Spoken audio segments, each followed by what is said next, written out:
Hello అండి, welcome back to our channel Andhra రుచులు పై మల్లిక. ఈరోజు మనం 4 టైప్స్ ఆఫ్ కలర్ఫుల్ దోశల్ని ఎలా ప్రిపేర్ చేసుకోవాలో చూద్దాం. అది కూడా ఎటువంటి కలర్స్ యూజ్ చేసుకోకుండా హెల్దీ వేలో ఈ కలర్ దోశలు అనేవి ఉంటాయండి. ఇలా కనుక మీరు చేసి పెడితే పిల్లలు చాలా ఇష్టంగా తింటారు. ఇంకెందుకు ఆలస్యం, ఎలా ప్రిపేర్ చేయాలో చూద్దాం పరండి. ముందుగా ఆరెంజ్ కలర్ దోశ కోసం ఒక మిక్సీ జార్లో క్యారెట్ వేసుకోండి. ఇలా చిన్న చిన్న ముక్కలుగా తరిగినవి. అందులోనే 2 వెల్లుల్లి రెప్పలు, 1/2 ఇంచు కంటే కొంచెం తక్కువ జింజరు, కొంచెం జీలకర్ర, 1/2 పచ్చిమిర్చి వేసుకుని కచ్చా పచ్చగా గ్రైండ్ చేసుకోండి. ఫస్ట్ అందులోనే తగినన్ని వాటర్ పోసుకొని స్మూత్ పేస్ట్ లాగా ప్రిపేర్ చేసుకోండి. ఇప్పుడు మన ఇంట్లో దోశ బ్యాటర్ ఉంటుంది కదండి, అందులో ఈ పేస్ట్ని వేసేసి బాగా మిక్స్ చేసుకోండి. చూస్తున్నారు కదా. ఇప్పుడు ఇందులోనే తగినంత ఉప్పు వేసుకొని మరోసారి మిక్స్ చేసుకోండి. చూస్తున్నారు కదా ఫ్రెండ్స్, మన బ్యాటర్ అయితే ఆరెంజ్ కలర్లో చాలా కలర్ఫుల్గా ఉంది.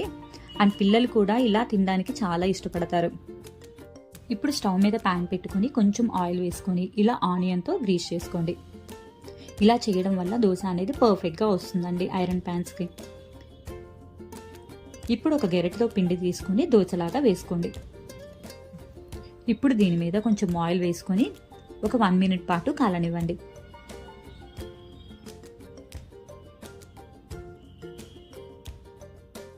దోశ కాలింది కదండి. ఇప్పుడు మరోవైపుకి టర్న్ చేసుకొని ఒక 1/2 నిమిషం పాటు కుక్ చేసుకొని సర్వింగ్ ప్లేట్లోకి సర్వ్ చేసుకోండి. అంతేనండి, ఎంతో టేస్టీగా ఉండి క్యారెట్ దోశ ఆరెంజ్ కలర్లో రెడీ అయిపోయింది. చూసారు కదా, చాలా సింపుల్.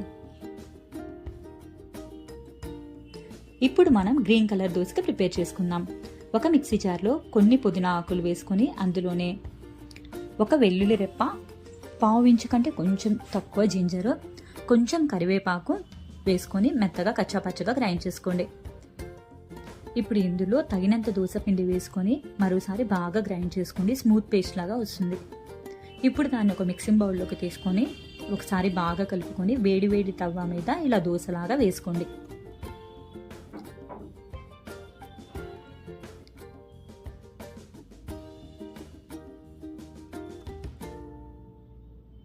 చూస్తున్నారు కదా ఫ్రెండ్స్. ఇప్పుడు దోశని మరోవైపుకి టర్న్ చేసుకొని బాగా కాలనివ్వండి ఒక 1/2 నిమిషం పాటు. అంతే ఫ్రెండ్స్, ఎంతో టేస్టీగా ఉండే పుదీనా దోశ అనేది రెడీ అయిపోయింది. చూసారు కదా ఎంత బాగా వచ్చిందో గ్రీన్ కలర్లో. ఇప్పుడు వైట్ కలర్ కోసం మామూలుగా మన ఇంట్లో ఉండే దోశ పిండినే నేను వాడుతున్నానండి కలర్ఫుల్గా ఉండడం కోసం. చూస్తున్నారు కదా, మన ఇంట్లో ఉండే దోశ పిండి తీసుకొని ఇలా తవ్వ మీద దోశలాగా వేసుకోండి. దాని మీద కొంచెం ఆయిల్ వేసుకొని 1 నిమిషం పాటు కుక్ చేసిన తర్వాత మరోవైపుకి టర్న్ చేసుకోండి. మరో 1/2 నిమిషం పాటు కుక్ చేసుకొని సర్వింగ్ ప్లేట్లోకి తీసుకోండి.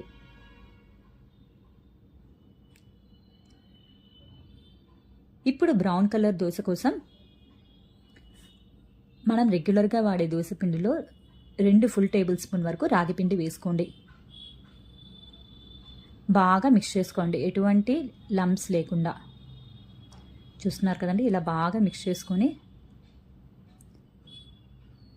పక్కన పెట్టుకోండి.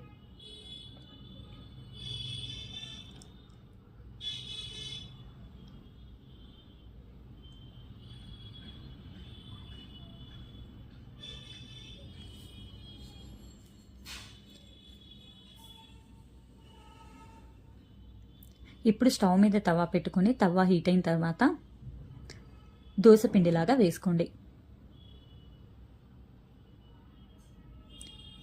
పైన ఆయిల్తో గ్రీస్ చేసుకొని ఒక 2 నిమిషాల పాటు కాలనివ్వండి. ఈ దోశ కాలడానికి మనకు కొంచెం టైం పడుతుందండి. మిల్లెట్ దోశలు ఏదైనా కొంచెం టైం తీసుకుంటుంది.